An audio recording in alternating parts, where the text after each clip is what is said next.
오늘 우리에게 주신 하나님 말씀은 시편 102편 1절부터 11절까지의 말씀입니다.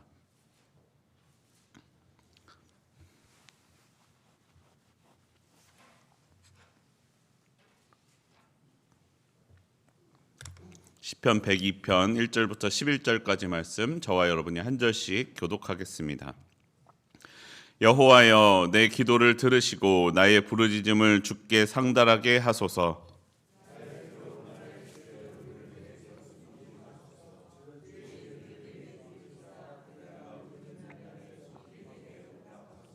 내 날이 연기같이 소멸하며 내 뼈가 숯같이 탔음이니이다.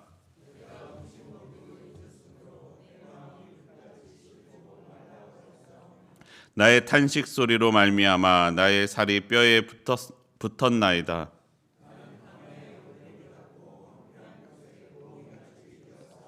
내가 밤을 새우니 지붕 위에 외로운 참새 같으니이다.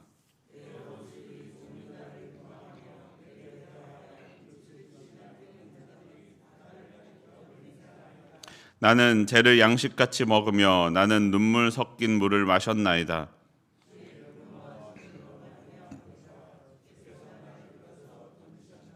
11절 말씀 함께 읽겠습니다. 내 날이 그림자 같고 내가 풀에 시들어짐 같으니이다. 아멘. 오늘도 이 새벽 기도하기 위해 나온 여러분 환영하고 축복합니다. 우리의 기도 가운데 하나님의 역사하심이 있습니다. 우리의 작은 기도가 크신 하나님을 움직입니다. 우리가 함께 기도함으로 하나님의 역사하심을 소망하시길 바랍니다. 오늘 시편의 제목은 고난당한 자가 마음이 상하여 그의 근심을 여호와 앞에 토로하는 기도입니다. 시편 기자는 삶의 상황이 고난 가운데 있었습니다. 그리고 그 일로 인하여 마음이 상하고 무너졌습니다. 그때 하나님의 앞에 나가 기도하는 것입니다. 오늘의 본문 1절과 2절 말씀 다시 한번 읽어보겠습니다. 여호와여, 내 기도를 들으시고 나의 부르짖음을 주께 상달하게 하소서. 나의 괴로운 날에 주의 얼굴을 내게서 숨기지 마소서. 주의 귀를 내게 기울이사 내가 부르짖는 날에 속히 내게 응답하소서. 아멘.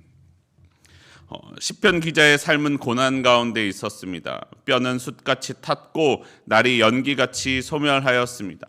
그런 고난 가운데 있을 때에 여러분이라면 어떻게 하시겠습니까? 많은 사람들은 고난을 만나게 될 때 자신의 본 모습이 나오고는 합니다. 그리고 그 고난으로 인하여 이제까지 잘 관리하였던 자신의 외적인 모습들이 무너지고 감추어졌던 본성이 나타나기도 합니다. 그 상황을 원망하고 절망하기도 하고 어떤 이들은 상황에 분노하기도 합니다. 여러분은 고난의 상황 가운데 어떤 모습을 가지고 계십니까? 어떤 분들은 자신 있게 내 모습은 고난이 있을 때나 그렇지 않을 때나 늘 동일합니다 라고 생각하고 계시는 분이 있을지도 모르겠습니다. 물론 정말로 그런 분이 있을 수도 있지만 제 생각에는 많은 경우에 그런 분들은 감사하게도 마음이 완전히 무너질 만큼 고난을 당하지 않았을지도 모릅니다. 진짜 세상이 무너지는 고난을 당하면 마음이 무너지게 되어 있습니다. 그런 상황을 생각하며 준비해 놓지 않으면 마음뿐만 아니라 자신의 삶도 무너지게 되어 있습니다. 내 삶이 무너지고 어려움 가운데 있을 때 여러분 무엇을 해야 합니까? 여러분 그때 하나님을 더욱 부르시기 바랍니다. 하나님을 더욱 간절히 부르시기를 원합니다. 여러분 우리의 삶의 고난을 하나님께서 주시는 것은 아닙니다. 악한 세력이 나를 괴롭게 하기도 하고 완전하지 않은 세상이 나를 아프게 할 때도 있습니다. 때로는 나 스스로 죄악된 길로 행함으로써 그런 고난을 받기도 합니다. 하지만 그 모든 것 위에 하나님의 역사하심이 있음을 잊지 말아야 합니다. 하나님은 내 모든 삶의 주권자가 되십니다. 내 고난은 하나님의 역사로, 내 고난을 하나님의 역사로 바꾸실 분이 우리 하나님이십니다. 모든 것은 하나님의 섭리하심 아래에 있습니다. 하나님은 내 모든 삶의 어려움을 이겨내실 능력이 있으실 분입니다. 마음이 무너질 만한 큰 어려움이 찾아왔을 때 하나님을 붙들고 서 있기 위해서는 늘 준비하고 있어야 합니다. 작은 일이 있을 때 그 작은 일에도 하나님을 의지하며 나아가야 합니다. 내 삶에 역사하고 계시는 하나님을 늘 묵상해야 합니다. 하나님이 그저 성경책에만 기록된 하나님이 아니라 지금 내 삶에 여전히 살아서 역사하고 계시는 하나님임을 내가 만나야 합니다. 그래야 내 삶의 상황에도 불구하고 역사하고 계시는 하나님을 만날 수 있고 고백할 수 있습니다. 사랑하는 성도 여러분, 여러분의 삶 가운데 고난과 어려움이 있으십니까? 하나님께 부르짖으십시오. 하나님이 나의 기도를 들으십니다. 그리고 그 하나님이 내 삶에 역사하십니다. 하나님과 함께 내 삶에 찾아온 고난을 이겨나가는 저와 여러분의 삶이 되기를 원합니다. 사람이 고난 가운데 마음이 무너지는 것은 그 누구도 내 상황을, 자신의 상황을 알아주지 못하고 이해하지 못하기 때문입니다. 오직 나만 홀로 남았고 나만 홀로 이 고난 가운데 있기 때문입니다. 오늘 시편 기자도 그와 같이 고백하고 있습니다. 오늘 본문 102편 6절에서 8절 말씀 우리 함께 다시 한번 읽어보도록 하겠습니다. 함께 읽겠습니다. 나는 광야의 올빼미 같고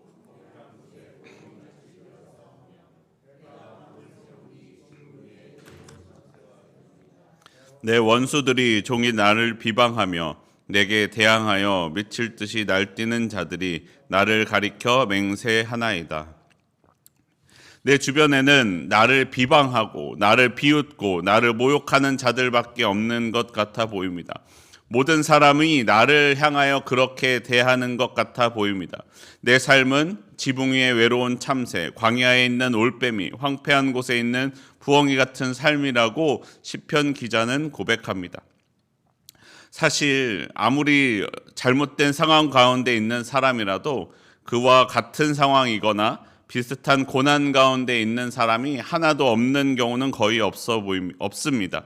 아무도 내 마음을 몰라주는 것 같아도 정말로 그런 사람이 하나도 없겠습니까? 아마 그렇지 않을 것입니다. 하지만 고난이 내 눈을 가리면 고난에 휩싸인 시편 기자와 같은 삶의 상황을 당하면 그것이 보이지 않습니다. 내 고통과 절망에 빠져서 주변이 보이지 않고 내게 도움을 줄 이들이 보이지 않습니다. 그리고 사람은 고난에는 내 고난에는 예민하지만 다른 사람의 고난에는 그만큼 예민하지 못하기 때문에 그 다른 사람의 아픈 마음을 충분히 알아주지 못할 때도 있습니다. 여러분, 그럴 때 고개를 들어 하늘을 보십시오. 하나님이 나와 함께하고 계십니다. 예수님이 나와 같은 고난 가운데 있으시면서 나를 찾아와 나를 위로해 주실 것입니다. 창세기 28장을 보시면 야곱이 형 에서와 아버지 이삭을 속인 일로 형의 원한을 샀습니다. 혹시 언제 형이 나를 해칠까 두려워하였습니다. 그래서 집을 떠나 밧단 아람으로 떠났습니다. 물론 그의 마음을 알아주었던 어머니가 있기는 하였지만 그는 홀로 떠날 수밖에 없었습니다. 이제 그 길을 떠난 그에게 남은 사람은 하나도 없어 보입니다. 보호자 없이 홀몸으로 긴 여행을 떠나야만 했습니다. 지금이야 그 정도 여행은 언제든지 갈 수 있지만 당신은 자신의 몸을 보호할 방법도 그리고 그 가운데 만날 위험을 피할 방법도 있지 않았습니다. 당시에는 그렇지 않았습니다. 그런데 그럼에도 불구하고 그 길을 홀로 떠날 수밖에 없었습니다. 그런데 그때 그 길을 떠나며 밤을 새웠던 베델에서 그는 하나님을 만났습니다. 그와 함께 계시는 하나님을 만나 자신이 홀로 있는 것이 아님을 깨달을 수 있었습니다. 창세기 28장 15절에선 이렇게 말씀합니다. 내가 너와 함께 있어 네가 어디로 가든지 너를 지키며 너를 이끌어 이 땅으로 돌아오게 할지라. 내가 내게 허락한 것을 다 이루기까지 너를 떠나지 아니하리라 하신지라. 이 삶이 부모도 형제도 자신을 미워하고 나는 이 고난 가운데 홀로 있는 것 같은 그때에도 하나님은 함께 하신다라고 말씀하십니다. 혼자가 아니라는 것입니다. 그래서 야곱은 하나님의 말씀을 듣고 이렇게 고백합니다. 28장 16절입니다. 야곱이 잠이 깨어 이르되 여호와께서 과연 여기 계시거늘 내가 알지 못하였도다. 사랑하는 성도 여러분, 어떤 고난의 자리, 어떤 아픔의 자리에서도 하나님은 나를 홀로 두시는 분이 아니십니다. 함께 고난을 받으시며 함께 아파하십니다. 아니, 때로는 내가 아파하는 것보다 더 아파하시는 분이 우리 하나님이십니다. 여러분, 고난 가운데 하나님을 바라보십시오. 그리고 그 하나님을 붙들고 일어서십시오. 절망 가운데 머무르지 말고 소망을 가지고 다시 일어서십시오. 하나님이 내 삶에 함께 하시며 하나님이 내게 역사하실 것입니다. 내 삶의 주관자 되시는 하나님을 붙들고 나아가는 저와 여러분의 삶이 되기를 소원합니다. 여러분, 오늘 함께 기도해 주시기를 부탁드립니다. 우리 교구장으로 수고해 주시는 유경숙 권사님이 오늘 아침 8시에 수술에 들어갑니다. 함께 기도로 우리가 그 마음 가운데 하나님의 역사하시기를, 그의 치료와 수술 가운데 하나님이 함께 하시기를 우리 함께 기도해 주시기를 부탁드립니다. 우리 함께 기도하겠습니다. 하나님, 오늘도 내 삶에 함께 해주심에 감사합니다. 나의 눈이 어두워 보지 못할 때에도 나와 함께 하시며 나와 함께 그 고난의 자리에 함께 하심에 감사합니다. 주여, 내가 주님 붙들고 일어서기를 원합니다. 내 모든 삶이 주님의 섭리 아래 있음을 고백합니다. 주님의 역사하심이 나의 고난보다 큼을 고백합니다. 주여, 내 삶에 함께 하셔서 주님의 능력을 내게 나타내 주시옵소서. 주님의 역사를 경험하고 주님을 고백하는 나의 삶이 되게 하여 주시옵소서. 오늘도 함께 하시는 우리 주 예수 그리스도의 이름으로 기도합니다. 아멘.